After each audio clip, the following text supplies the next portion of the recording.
that the closest advisors to the Emperor himself are powerless to make any change. But goddamn, can they kill a Space Marine? Here in our little island, there's a joke. No ID, no entry.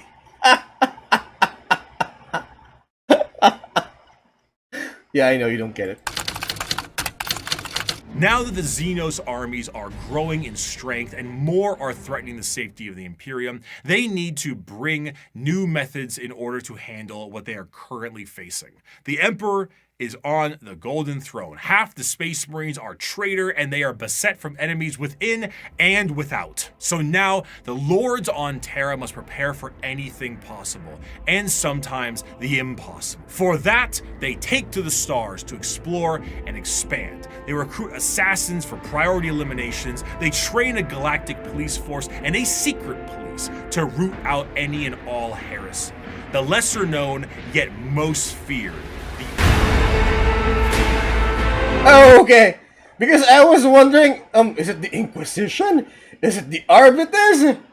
But no. Okay, so for this particular episode, he decided to just compress them all together from the blanks to the Legio Assassinorium. I carry with me an inquisitorial seal. It is a There we small, go. unassuming object contained in a neat box of Pluvian obsidian. It is a modest thing, relatively plain, adorned with a single motif and a simple motto. Yet with this little object, I can sign the death warrant of an entire world. And consign a billion souls to oblivion. Where the Imperium may see its justice dealt out by the hands of its armies and the gauntlets of its Astartes, when one needs eyes, ears, or both cut out, it looks to the agents of the Imperium. In a meta sense, these agents are a homogenized version of multiple factions from the original video 5 years ago. They comprise multiple aspects of the wide and all-encompassing armies of humanity and serve different roles. Whether it be the law enforcers of the Adeptas Arbites, the void-faring explorers of rogue traders, the invisible hand of the Assassinorum, or the hospitality of the Emperor's Inquisition. Each has a part to play in the God Emperor's domain. Rogue traders are a great example of a somewhat undiscussed part of the Imperium: its nobility. While you may see the General Imperium as a totalitarian hellscape, because it is, this is to those under the boot of the nobles that run it. Just so there can be no doubt, if this is your first time encountering Warhammer 40k, it is a hellscape, alright? There's no other way to describe it. Rogue traders are a special kind of explorer, and their existence is extremely important to the function of the Imperium. A rogue trader is often an extremely special individual and is given the monumentally sized warrant of trade, allowing them to be given almost complete and utter freedom. Their task is simple: to chart the uncharted, learn the unlearned, and do whatever they can as an explorer and conquistador for those back on Terra. This information is, strictly speaking, invaluable. Whether a sector can be settled and colonies built, or precious rare resources exist on a floating asteroid can be mined, or a long-lost Imperial world from the Age of Strife is recovered, it's all absolutely imperative. These rogue traders are faster than any other kind of Imperial armada, and therefore chart the direction of the entire society. Because of this, rogue traders are given a substantial amount of freedom. They have a ship and a crew of specialists, and can do things that would see any normal person shot. They can barter deals and even recruit Xenos races. They can explore areas strictly prohibited, and they can earn all under the warrant of trade, which some would say would border on heresy, but historically speaking, the rogue traders began during the if I'm not mistaken, the Unification Wars. They were kings and nobles or warlords that were too important or too powerful to just execute, so they were given the honor of working for the Imperium. So basically an honorable exile, in a sense that you rule what you keep. Here's a ship, here's a crew, or you take your followers with you as crew, and then go on to the galaxy and expand the Imperium in whatever means possible through this warrant of trade. I've always always wondered, because all they have, right, to their name, or that would actually prove the whole thing, is their warrant of trade. Piece of paper that says, here, it's a hereditary thing now, you are a rogue trader. But what if that planet is lost along with that warrant of trade? Do people just, take my word for it, I'm a rogue trader? But because that was my question. I remember reading this, listening to this audio book about the rogue traders and stuff like that, and what's the most important thing that basically proves, in a sense, that they are rogue traders is that the warrant of trade. But some of them are so old that they can't even be comprehended right anymore, because some warrants of trade was literally signed by the emperor himself during the after the Unification Wars. So, what happens if the planet is lost? Because if it's one thing I learned with regards to the whole thing, even though the Imperium spans across countless planets, everyone's fair game, right? You can't, no one can expressly say that my planet is safe and nothing bad will ever happen to my planet. Rogue traders leave their home planet. They go around and basically leave that warrant of trade in their home planet. But what if that home planet was destroyed or something? So anyways, because here's the thing, right? You go into the warp, so many stories, so many novels about warp travel, like, they were gone for only like a week or so, but when they come back, it's already been 100 or 200 to 300 years later. What happens if their home planet is already gone? What happens then? How can they prove it? Would they actually be believed? Especially by the Inquisition? Because if a ship is lost in the warp for more than its scheduled point of time, it's always looked upon with such suspicion. So again, comments please. We're either looking at something that's meant to be accepted as mere canon, or I'm not even gonna. Anyways, comments. Let me know what you guys think. A vast amount of wealth and riches in doing so. This tends to make rogue traders a very long lineage, and their heirs take up the there we go. mantle of their house. By being explorers, they become fabulously wealthy, and some can become quite the assholes while doing so. But truly, much like a night pilot, a rogue trader is an exceptionally rich individual who can back it up. They are master swordsmen, explorers, merchants, settlers, diplomats, and everything in between. They chart a course, and they set the grounds, which means they will need someone to defend them, and the prime choice for that can be the Adeptas Arbites. Now, the Arbites are cops, Judge Dredd-style cops, as their inspiration clearly shows. Each planet will have their own members of local law enforcement, and most of them will settle many of the issues there and then. But when something requires a far more in-depth peacekeeping force, the Adeptas Arbites are brought in. Think local police versus the... If I'm not mistaken, there's a game, Adeptas Arbites, coming out soon. I'm just not sure when. FBI. Arbitrators in the Arbites tend to focus heavily on stopping crime before it can become too much of a threat. A criminal gang or heretical uprising can be subdued quickly and efficiently by utilizing them and dealing with soon-to-be criminals, as they put it. They will tap into communications, create spy networks, do interrogations and sabotage, anything that helps the good of the Imperium and the law they seek to preserve.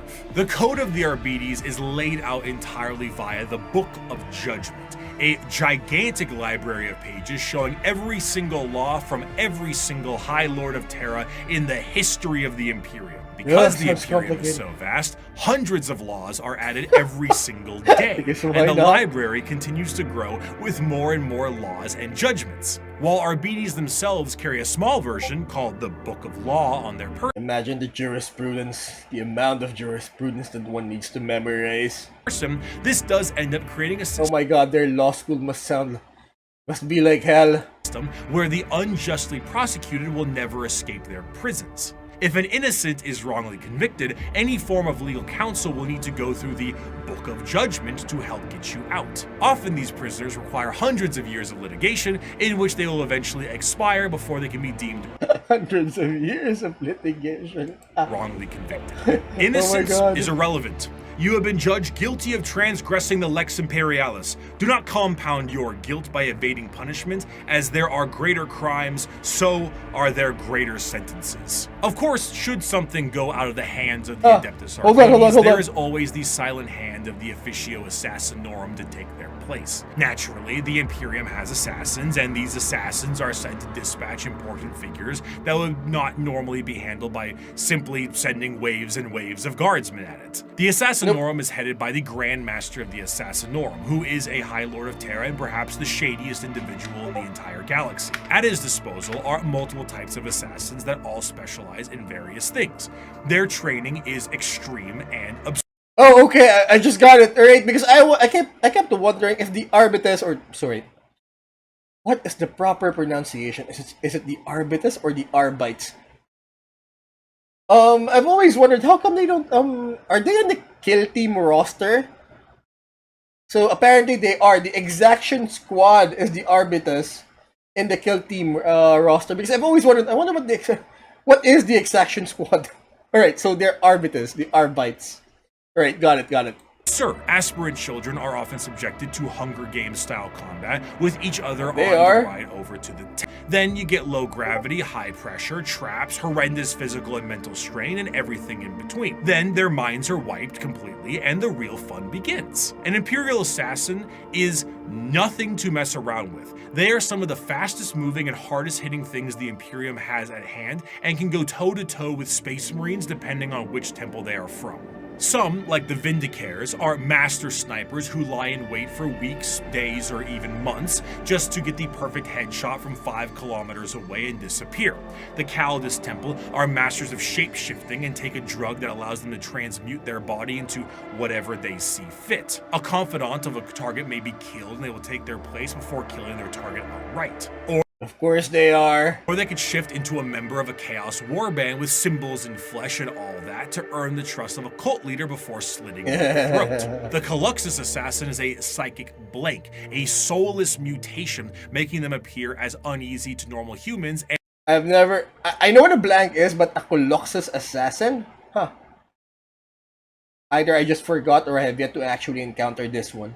And downright disgusting to psychers. When a powerful psyker is causing issues, this is who you send. Their specialized helmet enhances their already latent powers and will allow them to all but drain the souls from those they touch and their very body. It is an extreme weapon used when a direct form of pressure must be applied to an otherwise untouchable psyker. Now, if you need a direct pressure in a more literal way, the Eversor is for you. A drugged up comatose psychopath that is directly dropped on enemy lines and allowed to wreak havoc, killing anything and everything it sees in a blaze of movement and blood before it inevitably dies and causes a plasma explosion on its demise. There are other temples as well, the Vanis Temple acting as sort of like a cyber hacker, the Venomim Temple specializing in poisons, but all in all, assassins move with their skin-tight body gloves with a speed unmatched and force unexpected. One of the best assassin novels puts a Vindicare Calidus and Vanis to infiltrate a night world, kill the High Monarch of the Night, who is permanently stuck in his giant robot knight, install a new ruler in his stead, and make sure nobody knows the Imperium did it. Their missions are insanity, and their tasks impossible, and they do it anyway. Thus is the power the Assassinorum wields. We do not determine the guilty, we do not decide the punishment. We are merely the cold instrument of the Emperor's vengeance. There is no form of death unknown to us. There is no form of terror beyond our means. There is no enemy outside our reach. We are the blade that hovers over the throat of the traitor. We are the bullet that awaits the heretic's skull. We are the poison in the throat of the alien. However, despite the prowess of the traitors, the police, and the assassins, there is one that stands above all. As the Imperium settled into its post-Emperor world, they needed a force to root out corruption wherever it could be found. But they needed specialized individuals who could do so. Men and women who would serve as detective and executioner. This new secret police would have unlimited authority, and they would be known as the Inquisition. Inquisitors of the Inquisition are one of the most feared individuals in all of the galaxy for the common members of humanity. Trained in the most difficult of conditions and mental hardening, they have long closed their minds to the compassions of those they deem guilty. Inquisitors are, for the most part, detectives, but they are detectives whose authority is unmatched and actions justified by the state itself. Similar to the KGB, the Gestapo, the Stasi, the There we go, OVRA, Stasi. but unlike those organizations, the Inquisition has far more authority and is one of the only types of individuals who can commit exterminatus, the term used for the utter and total destruction of a planet that is no longer deemed usable by the Imperium. While it is a very exciting word and a commonly notable thing, But what is the number in terms of exterminatus? Because exterminatus has always been provided as a last resort thing. I signed the death warrant of 1 billion souls, blah blah blah blah. But in the history of the Imperium, how many times has it actually been provided? Or how many times has it actually been executed? Comments, please. Warhammer, exterminatus is not actually used particularly often. See, it's a there we last go. resort entirely meant to stop the enemy from gaining a major foothold or spread even more corruption.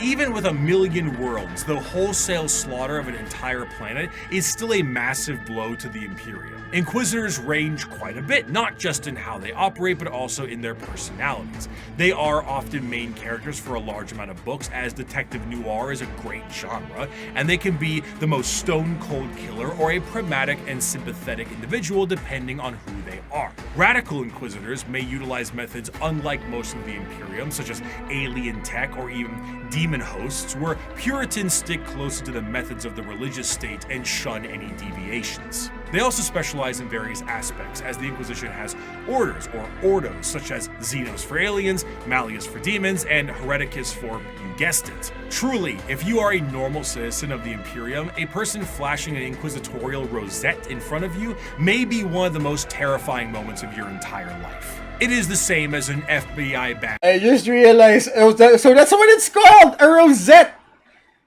Oh my god, it's a rosary. It's an inquisitorial rosary. It just dawned on me. Look, You're a the beads. KGB member, Beads. except now Those are you're beads. in Warhammer.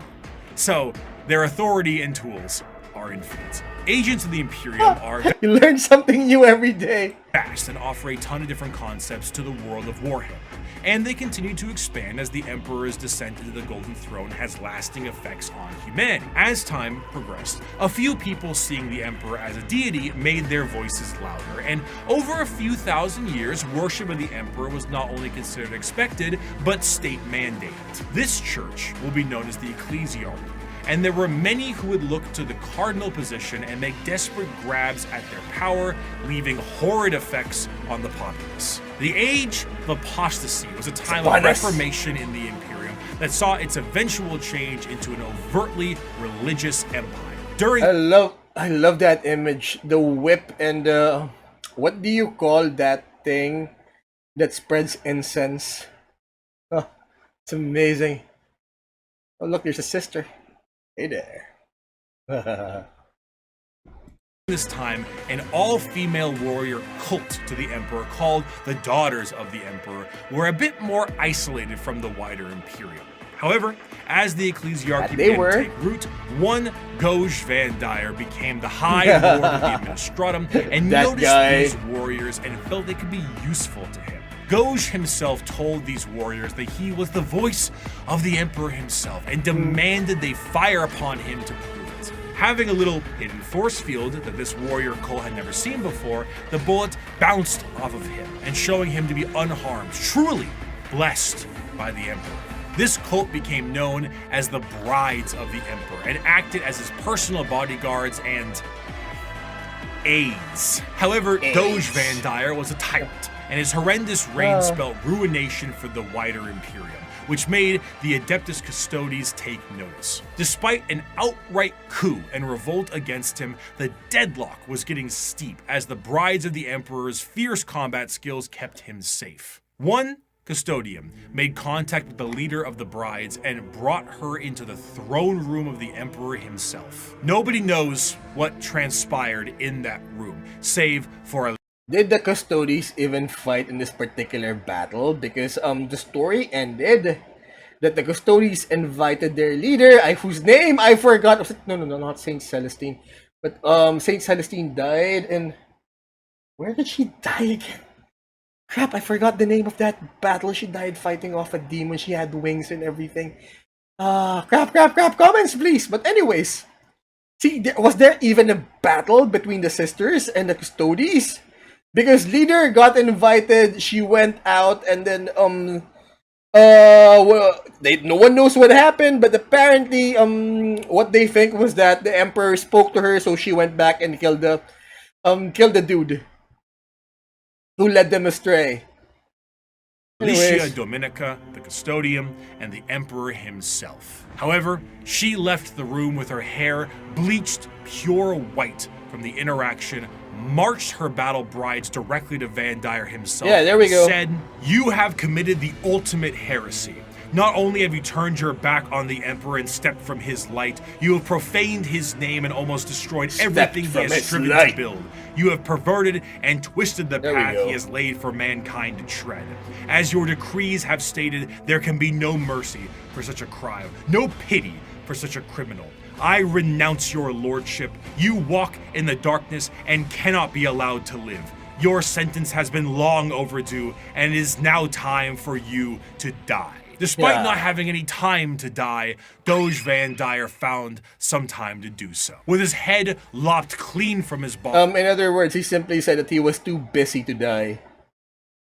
the brides of the emperor were no more, and the ecclesiarchy signed a document to stop Van Dyer's reign from happening again. They would no longer be allowed to have men under arms. Men. There we go! Oh my god, I just realized, I can't remember, did Bricky made this video before or after the whole female Astartes fiasco? If you guys are familiar with the channel, we have been talking about this with regards to the whole female Astartes issue thing. It basically drove a lot of people into the arms of Fortress, the makers of Trench Crusade. Another can of worms entirely. But anyways, let's keep on going. It just dawned on me that I can't remember if this video was made before or after the whole female Astartes thing. Anyways,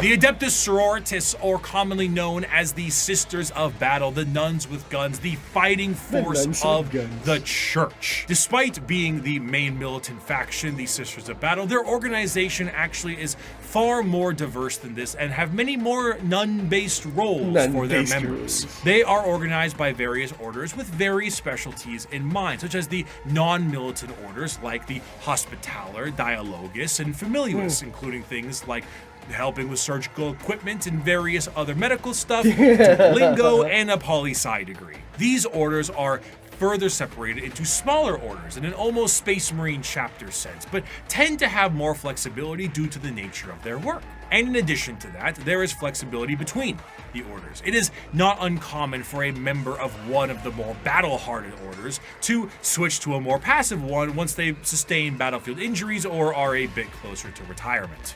As mentioned before, the Sisters of Battle are a part of their own separate organization, the Order's Militant, and feature the highest number of any given system. They are the official fighting force of the ecclesiarchy, and they specialize in wars of faith. Unlike the deployment of Astartes and Guardsmen, the Sisters of Battle are often deployed with members of the Inquisitorial Ordo Hereticus due to the holy war nature of their battles. The Sisters of Battle are suited up with their own form of specialized... I'm so sorry, I just can't get over it. What was that particular battle where Saint Celestine dies?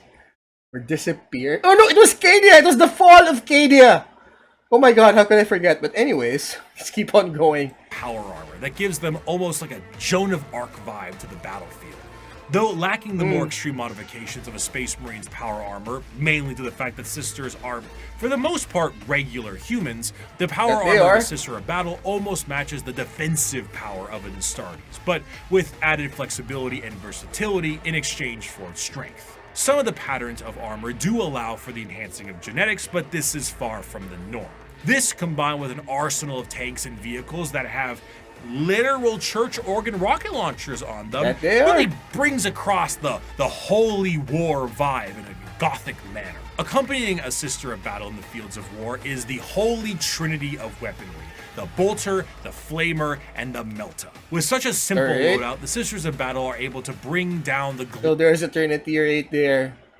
glorious flames of the Emperor himself, and his holy light shines on them in other ways during a conflict. Hell, even their jump packs evoke angelic imagery as opposed to the more clunky jetpacks, ones that Space Marines have. In times of Wait, did Saint Celestine have a have wings, or was it just a jetpack?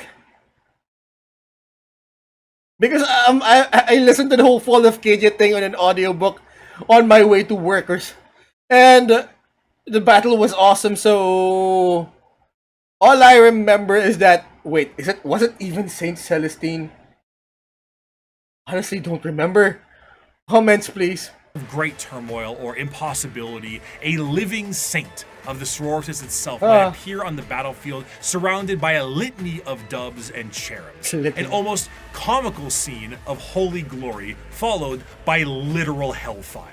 The Sisters are a fascinating organization because they take what is normally seen as a benevolent force and turn it on its head to be a horrifying method of war. Because the Sisters are so zealous, they are nigh impossible to persuade and almost never fall to chaos. In fact, any deviation from the Imperial faith may see you killed outright as you are deemed a heretic, and sometimes Sisters have even less patience than the Inquisition does. To the Adeptas Sororitas, no punishment is too extreme for blasphemy and heretical behavior. Battle Karens! Oh my god! Battle Karens! It just dawned on me! Especially with these pictures. They're Battle Karens! Adeptus Sororitas Battle Karens. Okay. Whether it's lobotomizing traitors to use as shock troops or attaching them physically to agonizing pain engines so they can die for the Emperor, anything goes. The most fascinating part of the Sisters, however, is their faith. We discussed how orcs often make things happen through belief because of their sheer number of them. The Sisters create miracles where they walk. They are not many psychers like orcs, but they are excessively devout and make up for that.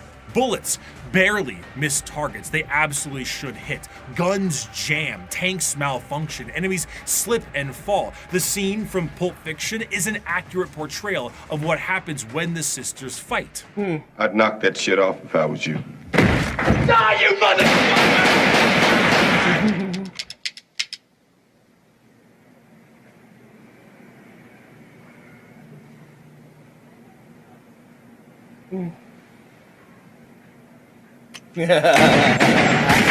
One of the most prominent figures is the Triumph of St. Catherine, a literal open casket with the Saint of a Sister's Order held aloft. Hold up. The Triumph of Saint Catherine. Alright. I know what I'm gonna listen to on my way to work for the next few days.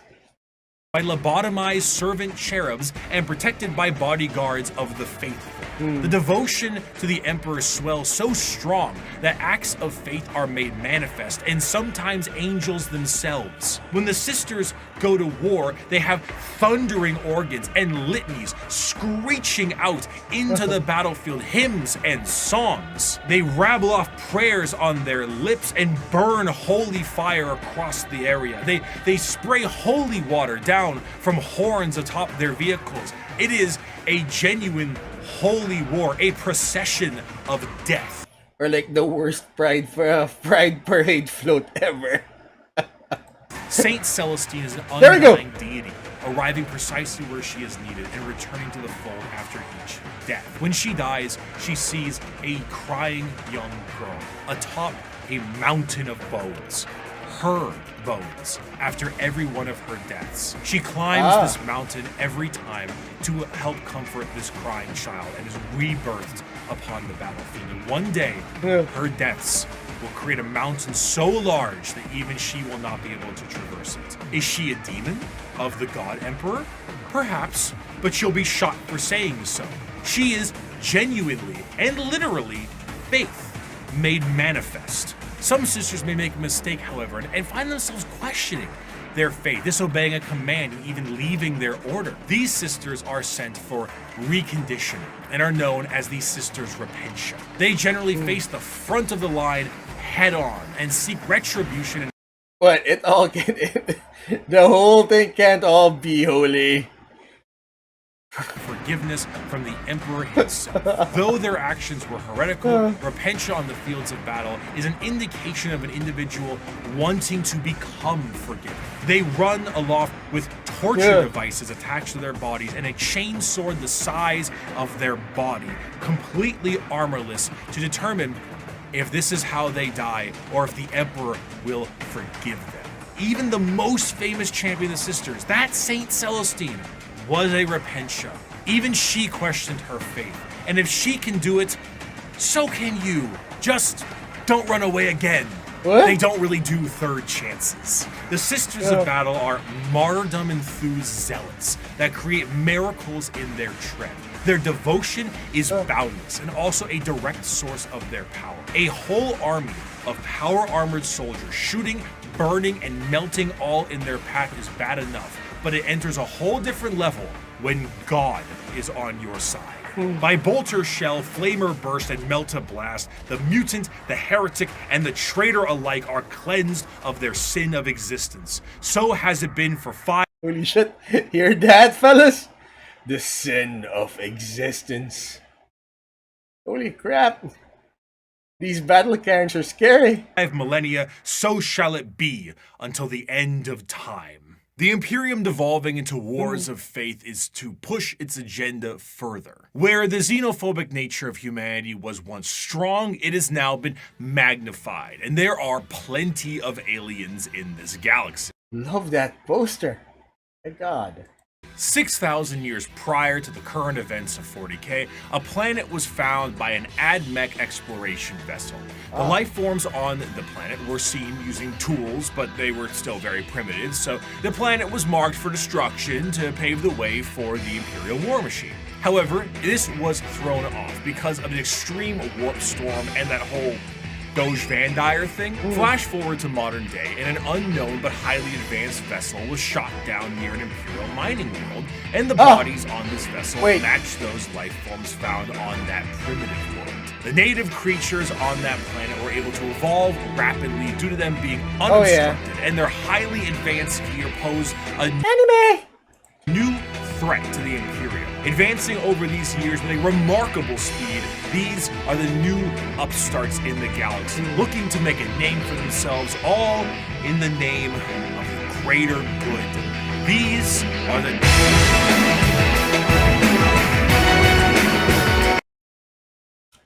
Music is so Kill Bill. The alien is not intrinsically evil. Do not hate him. Pity him his ignorance. Seek to understand his Are they the ones who calls us monkeys? Huh? differences and acquaint him with his inadequacies. Only then will he accept his place in the greater good. The early history of the Tau is chaotic at best.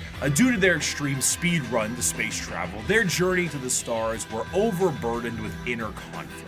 It wasn't until the appearance of the Ethereals that things began to settle. These Tau to the warring tribes marked their unification under one common belief: the greater good of the Tau Va. What about the greater good? The greater good. How can this be for the greater good? The greater good. This system is a caste-based system that seeks to unify and organize the Tau into an effective and successful society while working for their mutual benefit. These castes, in order from lowest to highest, are the Fire or Shas caste, which is soldiers, Earth/Theo, which is manufacturers and industrialists, the Water or Core, being diplomats and traders, and the Air/Core, being Navy officers. Also, you have the Ethereal/Un, which is the lords and leaders of the Tau. Now, unlike the paths of the Eldar, the Tau so is the Firecast the lowest?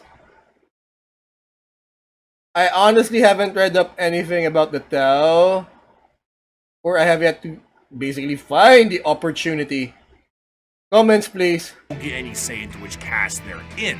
It's determined upon birth due to inheritance from a parent. Trying to deviate from your caste or trying to do tasks or even use tools assigned to another caste is a grievous crime against the ethereals, and those Because guilty of course this it crime is. tend to be sent to re-education camps, which sounds not so greater good, but a greater good than the good that the Imperium sees as greater. The guidance of the greater good course it also is. encourages the growth of the Empire through the absorption of other races and cultures. The expansion of the Tau Empire is split into spheres of time. So far, there have been 5 spheres of expansion, with a 6th one being planned in the current timeline. The first 2 spheres saw the Tau move beyond their homeworld and settle new planetary systems, known as seps, and absorb multiple races into their ranks. But the 3rd sphere is where we see the Tau interact with the Imperium for the first time, which went about as well as you think it did. The Tau, as mentioned before, are highly advanced compared to some of the other species. Of course it in the is. galaxy, and their military tactics are highly precise. Instead of the You Imperium, know what? It just dawned on me.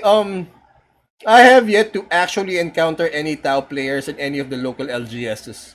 methodology of throwing everything at a problem, the Tau carefully assess any battle and take as many precautions as possible. Commonly, you will see a Tau warrior in a heavily modified battle suit with advanced targeting systems. The Tau do not often consider close combat to be something very effective, so they don't really put much stock into it. Their Gundam-like battle suits have a multitude of functionality, ranging from overwhelming firepower to stealth-based combat, and since they're an upstart species with a bit of technical flair, they have plenty of AI drones that help them in the field of battle. In addition to this, the Tau are also joined in the field of battle by some of the species that have been absorbed into the fold of the greater good. These auxiliaries often employ tactics that the Tau are unable to do on their end, such as the brute force and almost primitive nature of the Kroot, combined with the Geonosian aerial shock attack style of the Vespens. But the Tau assimilate more and more species with time, including even some humans who wish to break off from the Imperium for pick a reason. The aesthetic of the Tau also leans a bit more into the East Asian sci-fi aesthetics. The large mech suits definitely evoke that Gundam look,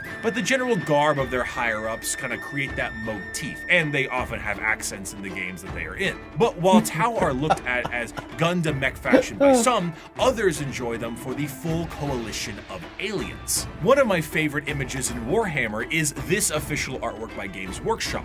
Now, not a single one of these aliens are a faction in Warhammer, and yet they all are different species that do exist in this universe. The Milky Way galaxy is That wasn't there during the first explanation. vast, and while the Imperium and many others exterminate what they can find, the Tau will assimilate those that can be assimilated. The Kroot and Vespens we already discussed, and the humans and also Voton will join them at times, but you also have the Galg, the Nigasar, the Vorg, the Thraxian, the Turellian, Greet, Domati, and many others. Some of these are just one-off lines, and some are major players in the civilization. The Nigasar are, for lack of a better word, gigantic psychic polar bears with bird-like faces. The Tau have psychic bears.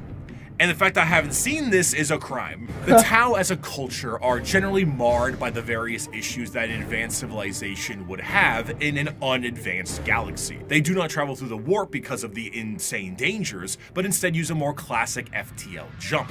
However, because they aren't going through hell, it makes them a lot slower than many other.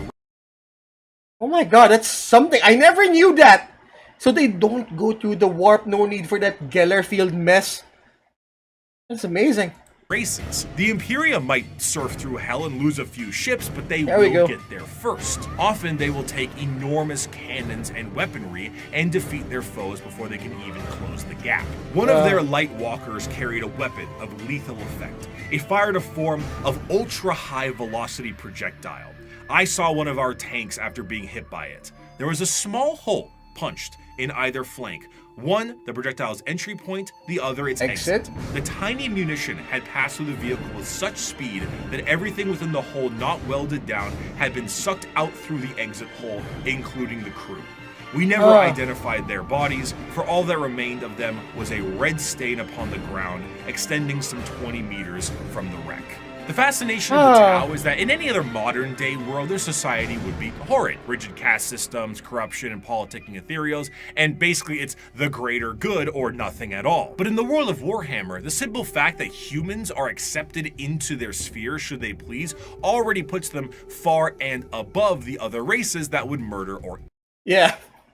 They're as close as we're gonna get to the good guys here. eat them. But I think. Again, I could be wrong.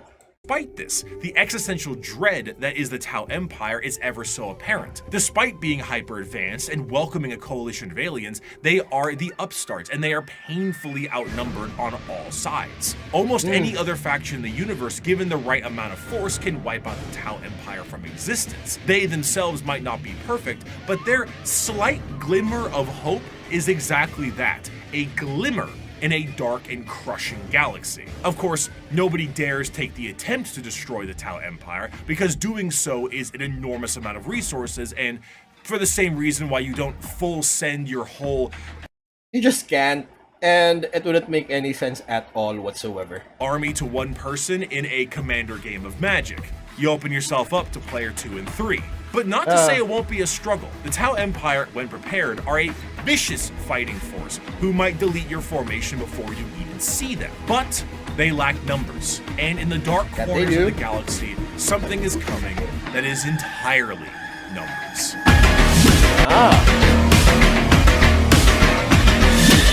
There is a cancer eating at the Imperium. With each decade, it advances deeper, leaving drained, dead worlds in its wake. This horror, this abomination, has thought and purpose that functions on an unimaginable galactic scale, and all we can try to do is stop the swarms of bioengineered monsters it unleashes upon us by instinct. We have given the horror a name to salve our fears. We call it the Tyrannid race. But if it is aware of us at all, it must only know us as prey. The conflicts of Warhammer 40k are chaotic enough with the sheer volume of violence that exists in the confines of the Milky Way. However, there is a threat to the galaxy that extends beyond our known galaxy that is creeping ever closer and cannot be negotiated with. What drew them to the galaxy is unclear. It may have been the light of the Astronomicon itself, like a moth to a flame. It could have been a Xenos device detonated in the Horus Heresy. It could have been that they were done eating the Andromeda galaxy and they have come to take ours. Or they might be running from something far, far worse. Regardless of the why. Oh my god. They could be running from something far, far worse. Yep, definitely gonna be worse.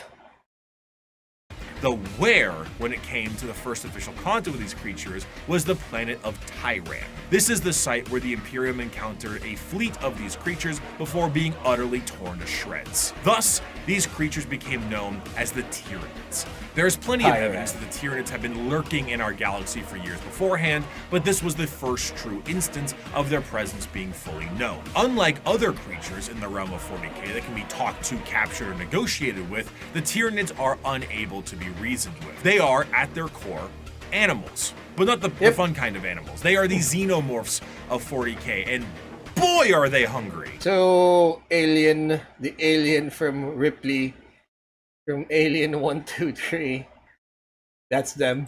They are instinctively hardwired to either kill or be killed, and they are an unrelenting force due to this. However, just because they don't talk outwardly doesn't mean they don't communicate with one another. The true horror of the Tyranids is found in their driving force, the hive mind. 3, 2, 1. Hot in here by Nelly. That's what I guessed.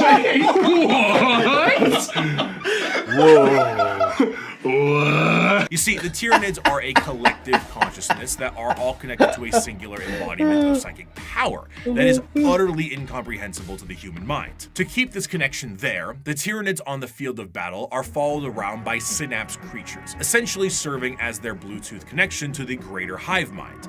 This allows them to send and receive information about the battle they're in, and it also allows them to adapt to certain situations based off of the information gained. Depending on the enemy, the swarm might be able to develop a new weapon or new tactics so they can get the upper hand. When the synapse connection is cut, they are unable to essentially form a save state and are stranded.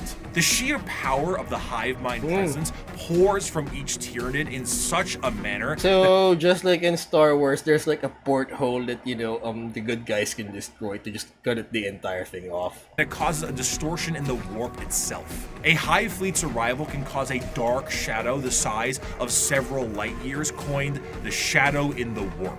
This shadow prevents any usage of the warp, or at least makes it exceptionally difficult. Communications shut down due to astropaths being unable to talk. Ships cannot freely enter the warp, and even creatures with a warp sensitivity feel an immense dread due to it. It causes everything to just kind of sit dead, like at a buffet counter waiting for the afternoon meal rush. The Tyranids meander through the galaxy in these gigantic hive fleets that are fueled by bioships, and these ships contain birthing pools for Tyranid armies and more ships. Everything about the Tyranids is organic, and to fuel this war machine, the Tyranids consume any and all biomass they come across and absorb it into their Any and all biomass. Huh. So, they can StarCraft this entire thing and turn them against the orcs or something. respective hive. From the ground to literally the air, the Tyranids strip a planet to a lifeless and uninhabitable hulk. As a means to curb the advancement of the Tyranids, the Imperium has been known to preemptively exterminatus worlds in the path of a hive fleet so that they have less biomass to consume in an attempt to starve them. The Halo method, literally scorched earth tactics by taking everything out of the freezer and lighting it on fire. Outside of the obvious threat and adaptive and unreasonable enemy posed on the field of battle, the most dangerous aspect of the Tyranids comes in the form of their general unpredictability. The Tyranids are external to the Milky Way galaxy itself, and it's unknown where they truly hail from. However, their arrival in the Milky Way is seemingly random and in 3D space, implying quite heavily that Tyranids have the galaxy surrounded in some kind of way. Due to this, you will sometimes see instances of species engaged in a separate conflict, both agree to a temporary truce in order to take out a Tyranid threat. Because regardless of the stakes at hand, the existence of the Tyranids marks the heat death of the galaxy itself, and all the factions can ultimately agree that the Tyranids themselves act as the biggest threat to all of them. The Tyranid race is truly an unknowable horde, and pulls from that horror of the unknown. They, as a faction, are not ones with a large amount of general lore because their entire race is told from the point of view of those being eaten by them. That's something. Their stories are being told from the point of view of the victims, but then again, do you expect something like this to actually sit down or tell a story or write a story? No, of course not. For something like this, you're gonna expect their stories to come from the minds of the victims. So Tyranids are called that due to the planet Tyran they destroyed, as we mentioned earlier, and their names learn something new every day. I never knew that. Are often phrases given to them by their victims. The Swarm Lord, Old One-Eye, the Death Leaper, Von Ryan's Leapers, and so on. Despite the inability to even perceive the vast psychic hive mind of the Tyranids, they are fiercely intelligent. Special poisons and items designed to counter them are adapted in a matter of hours. If you bring light infantry, they create heavy monsters. If you brought weapon emplacements, they spawn little creatures to scour your vents and sewers. Many of you enjoyed the Servitor excerpt from part 1, and so bear with me as I provide you another very long account of a planetary governor whose planet is in the final death throes of the Tyranid menace. This starts about halfway through. It has been many weeks since a handful of us escaped the sinking of the Seafort Divine Anchor via airlift. We have escaped in this manner because the Tyranids had overwhelmed so much of our world, they no longer appeared to need to continue spawning beasts for aerial supremacy. I shall never forget what I saw from my craft's portholes. Alien biostructures dominated Huto's surface. Gigantic, lumpen barnacles pumped out clouds of matter to further poison the planet alongside pulsating, brain-like nodes that resembled lethal fungi. Immense capillary towers stretched high into the poisoned sky. The glistening chitin coating their flanks crawled over by chains of lesser beasts fulfilling some sick alien purpose I cannot know. Digestion pools spread for miles, replacing our once great lakes with reservoirs of bubbling biomatter. Tides of creatures, bloated with consumed flesh, vomited their guts into the pools, or threw themselves entirely into the billowous liquid. Yeah, this governor's gonna get executed for incompetence or something. Amidst the seas of feeder beasts consuming all in their path, we would every so often see an explosion or a burst of fire. Were these heroic final stands by other survivors, or merely abandoned ordnance detonating at random? I will never know. I cannot rejoice in the deaths they inflicted. The biomatter of the dead Xenos was surely recycled by the Xenos regardless in no time at all. Our aircraft ran out of fuel a week ago. Now I stand in the snow, not far from the peak of Mont Saint Helena. I am the only one left that I know. One by one, those with me perished. The slightest cut on a mountain rock resulted in an immediate infection that left the pilot screaming in agony. Her co-pilot fired the shot that ended her torture, and my senior aide threw himself from a ledge. The reality that there was no escape hitting him. I have no idea what happened to my chief medicae. Others were slain by lone beasts the rest of us were unable to kill or drive away. A justly deserved end will soon be mine. I have failed on every possible level. We were not even able to send word. An alien disease has me within its grasp. My limbs are numb, my tongue is dry as sand, my head throbs. Even at these chilled heights, I sweat profusely. From here where I sit, I can see the final death unfold on the planet entrusted to me. So he's infected or something. Wait, has he become one of the Gene Stealer cults or something? I have no idea, but comments please. Before me is the Radarin Ocean. The water level is visibly dropping, hour by hour. They are even taking our seas. There are enormous beasts with great, slowly flapping wings and immense open maws moving through the sky. I may be at high altitude, but the air is thinner here than it should be. I know enough of mountaineering to know that. They will not even leave our air. There is an isthmus I can see, upon which is sat one of the Xenos capillary towers. Now I believe I can tell what they are truly for. High up, foul Xenos bioships cling to their flanks like twisted calves at their mother's udders. They are feasting, I am sure, hungrily filling themselves to burst on the hideous gruels that are what remains of my people. I have witnessed the planet's death from sinister start to hideous conclusion. I see the power of our foe, and though I have shown boundless weakness these past months, I do not see how we could ever have won. If this is any sort of good news, Maybe it's the whole thing ain't entirely his fault?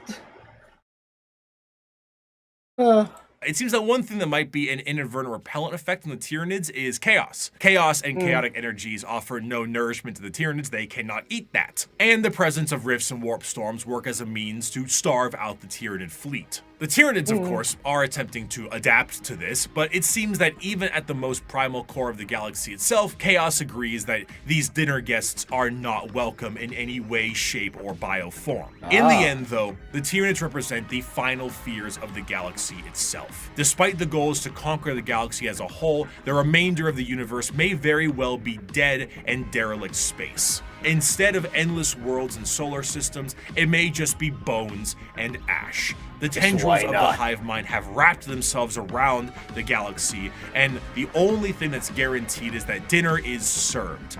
However, the Tyranids are not simply the unending hordes of bugs. Beyond the more general buffet tactics of the force of the Tyranids, the hive mind has a more secretive and dangerous means of planetary conquest in the form of something a bit more terrestrial. General upheaval and revolution. However, though the idea of a societal revolt for the good of the populace is an admirable thing, these leaders have the nefarious intent of the hive mind itself. These are the downtrodden and the oppressed, the revolutionaries to a better cause, the heralds of the Star Children. These are the... There we go. Up until now, it just dawned on me, is it Gen Stealer? Is it Gene Stealer? We're about to find out. The sunless body of our hive, the flock of the faithful grows. We are guided by our great Father's sacred vision, protected by his loving hands. Within these holy shadows we dwell, while the impure bathe in spire-topped starlight. And what lies between those stars? What sails beyond those distant suns? Shrouded in night, born within that eternal black, our redeemers, our gods, truer than the silent, long-dead emperor, the children of the void. We hear them in our dreams, we feel them in our blood. They call and we will answer. We will rise and claim the engines of labor that have bound us in servitude. This world will burn. It will be cleansed, purified, made ready, and the heavens will deliver our reward. The ground zero of a gene stealer cult comes in the form of the gene stealer itself. Deep in the depths of a planet, a gene stealer acts as almost an advanced recon unit for the Tyranids, and were the first Tyranid units encountered by the Imperium itself long before the first Hive fleet made its presence known. Unlike the Tyranids that can only reproduce through the birthing pools in the fleet, a gene stealer reproduces via the Big Smooch. The gene stealer kiss is essentially what the facehugger alien does. It attaches to a victim and releases an embryo. However, instead of a chest burster, the embryo alters the genetic it wouldn't be 40k without the very derivative form of, well, Ripley's aliens.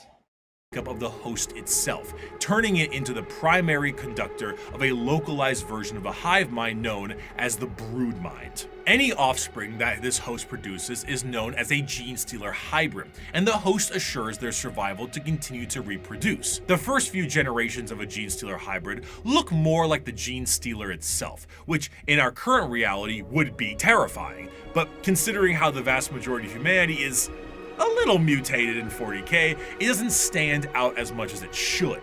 As the generations continue, the mutations and the general alien look is almost entirely phased out, and the resulting hybrids look almost identical to the species that they once were. Due to the size of most worlds, the makings of a gene stealer cult can exist almost entirely in secret, generation after generation. After a certain period of time, those hybrids will make their way into generalized society. I've only encountered like one audio book, and basically it was from an exterminatus that a bunch of space marines arrive, and they basically try and keep the population where it is because they're about to exterminate the entire planet or something. I can't remember.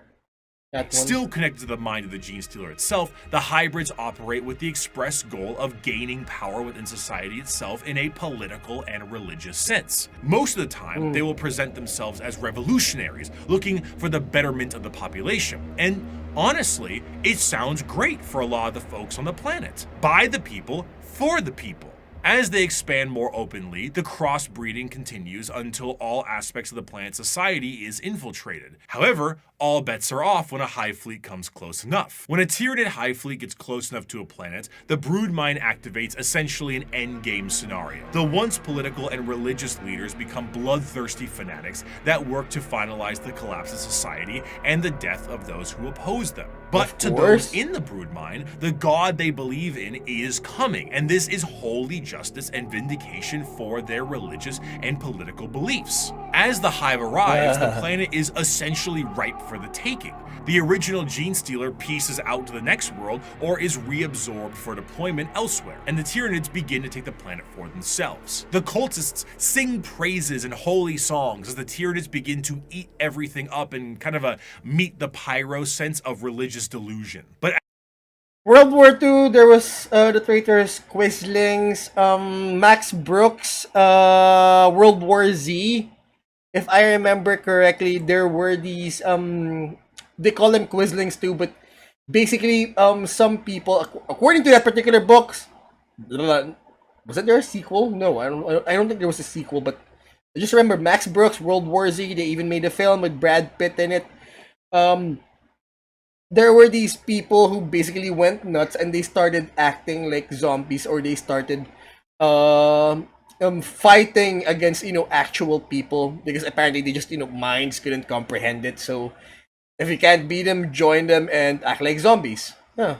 As they are harvested, some of them are snapped back to reality, oops, there goes gravity, before they are thrown into the biomass soup.